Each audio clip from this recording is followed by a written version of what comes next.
एक और हुकूमत गिर गई है। हुकूमतें तो ऐसे गिर रही हैं ना, चलते फिरते मजाक मजाक में हुकूमतें गिर रही हैं प्रेसिडेंट ट्रंप की वजह से, उनके आने की वजह से। और ये हुकूमत जो गिरी है ये हैं जोन्स गहर स्टोर, अगर मैं सही प्रोनाउंस कर रहा हूँ।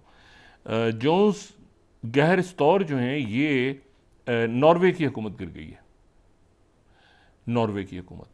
अच्छा, नॉर्वे जो है ये जहन में रखें कि ये स्कैंडिनेवियन बड़ा खूबसूरत मुल्क, अगर हम इसका मैप देखें तो हमें बिल्कुल नॉर्वे जो है वो नॉर्वेजियन सी एक तरफ है, आर्कटिक एक तरफ है, और स्वीडन, फिनलैंड, ये इनके साथ बड़ी खूबसूरत इसकी जगह है। ओस्लो इसका दारुल हुकूमत है, बड़ा खूबसूरत शहर है।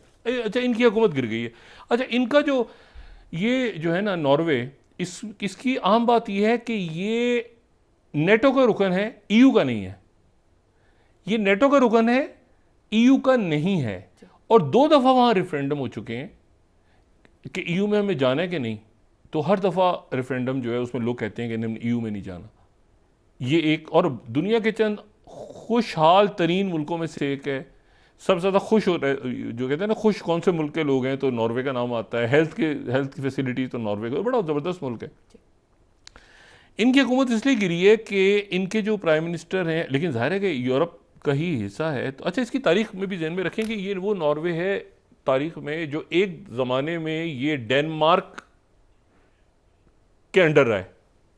ये कोई 300 साल, 277, 280 साल ये जो है ये डेनमार्क के अंडर रहा है नॉर्वे। और फिर ये डेनमार्क से अलग हुआ तो ये स्वीडन के साथ चला गया, और फिर स्वीडन से 1905 में इसको आज़ादी मिली।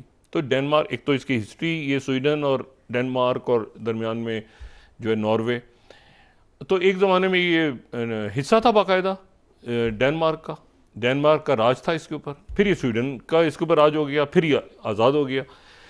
दूसरी जो बात है, इसकी जो जियो स्ट्रेटेजिक लोकेशन है वो बड़ी इंपॉर्टेंट है नॉर्वे की। और नॉर्वे की जियो स्ट्रेटेजिक लोकेशन इसलिए इंपॉर्टेंट है कि बिल्कुल आर्कटिक, वो मुल्क जो कि आर्कटिक के साथ जिनकी ये तीनों मुल्क ऐसे हैं जो आर्कटिक, नेटो का ये मेंबर है, और नेटो का जो आर्कटिक का जो सर्कल है ना, उसमें अगर आप देखेंगे तो ये तीनों मुल्क आते हैं। तो नॉर्वे की हुकूमत गिर गई, ठीक है।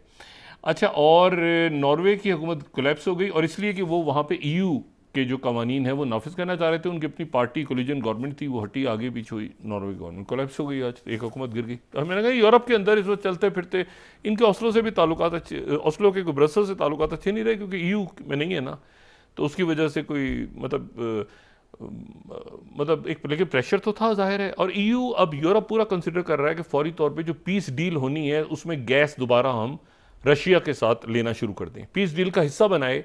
यूरोप के मुल्क इस बात को यकीनी बना रहे हैं कि जो पीस डील हो यूक्रेन के साथ, यूक्रेन के मामले, यूक्रेन तो थ्रो अंडर द बस हो गया ना। ज़ेलेंस्की को प्रेसिडेंट पुतिन ने कहा है कि हम बात यूक्रेन से करने को तैयार हैं, लेकिन ज़ेलेंस्की को नहीं होना चाहिए। जो ज़ेलेंस्की है उनकी टर्म कंप्लीट हो चुकी है 20 मई 2024 को, 5 साल की सदारती टर्म ख़त्म हो चुकी है। ये 2019 में आए थे, यानी ट्रंप ही थे जब ये आए थे, और ट्रंप अब हैं तो ये जाएंगे।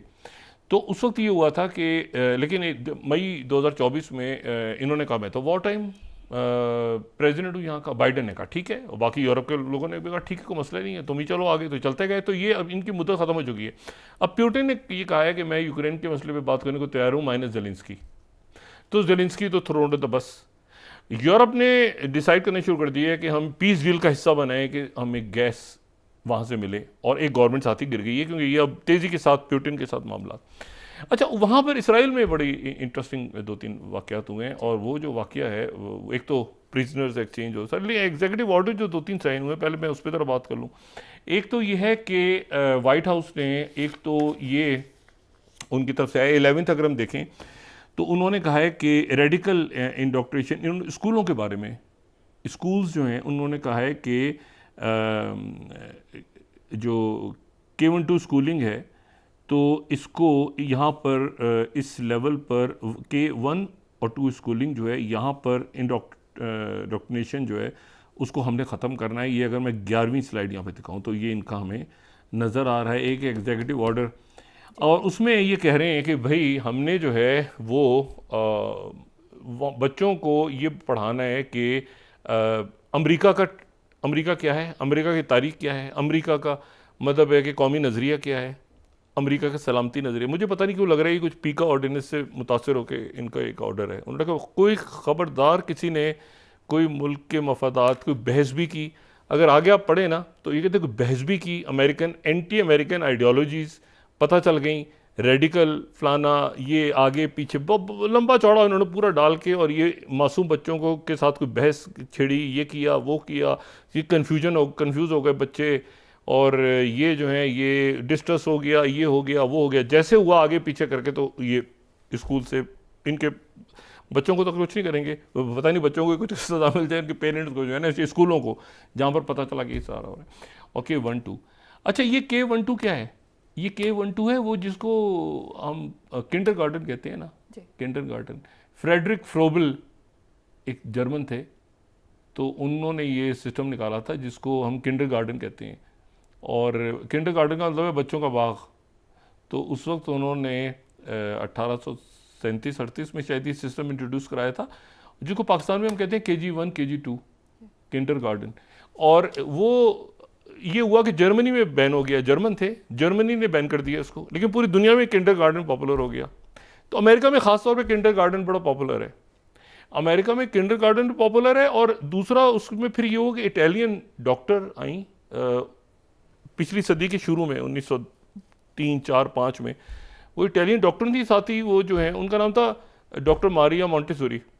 वो मॉन्टेसोरी स्कूल सिस्टम लेकर आ गई, जो मॉन्टेसोरी भी खुले हुए हैं पूरे।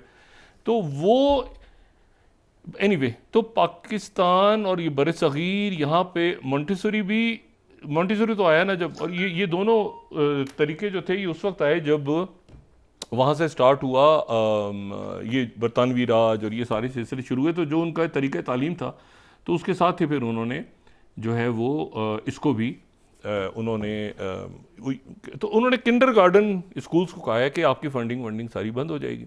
साथ ही दूसरी जो बात उन्होंने की है वो उन्होंने दूसरा जो उनको ऑर्डर आया है वो अब स्कूल चॉइस भी है, फंडिंग और एंटी सेमिटिज्म के ऊपर जो है ना, कि जिसमें वो कह रहे हैं कि जी यहाँ से हम निकालेंगे या ट्रेस करेंगे उनको जो कि गुंतैनामो बे भेजने की जो उन्होंने बात की है।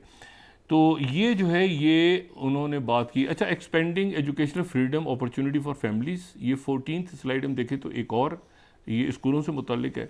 और फिर उसके बाद US डिपार्टमेंट ऑफ डिफेंस ने कहा है कि वो 30,000 लोगों को गुंतैनामो भेज सकते हैं, और वो लोग जो कि, और ये चूँकि वहाँ पे जो 35 सकते थे, ये ख़ुद गुंतैनामो बे में इन्होंने एज अ गार्ड ये रहे हैं, इनका जो कैरियर है उसमें एक तो इन्होंने कहा कि जी गुंतैनामो बे में आप तो पहचान, जो ऑर्डर है डिपार्टमेंट ऑफ डिफेंस का 16 स्लाइड को, तो ऑर्डर को पढ़े ना तो उसमें नीचे लिखा हुआ है कि जी आपका तो ख्याल है कि सिर्फ वहाँ पे जो है कि जो ये 2004 से 2005 तक वहाँ पे रहे हैं एक्टिव ड्यूटी नेशनल गार्ड। अच्छा, लेकिन इसमें उन्होंने कहा है कि जी ये आपका ख्याल है कि सिर्फ वहाँ पे टेररिस्टी ऑपरेशन एंड्यूरिंग फ्रीडम और ऑपरेशन इराकी फ्रीडम के दौरान वहाँ कैदियों को रखा जाता है, वहाँ कैदियों से हट के भी एक जगह है, और वो जगह जो है वहाँ पे इमिग्रेंट्स आ सकते हैं बड़ी तादाद में, जो सख्त जो जराइम में मुलविस लोग होंगे उनको हम यहाँ पे रखेंगे डिपोर्ट करने से पहले तेज़ी के साथ। तो एक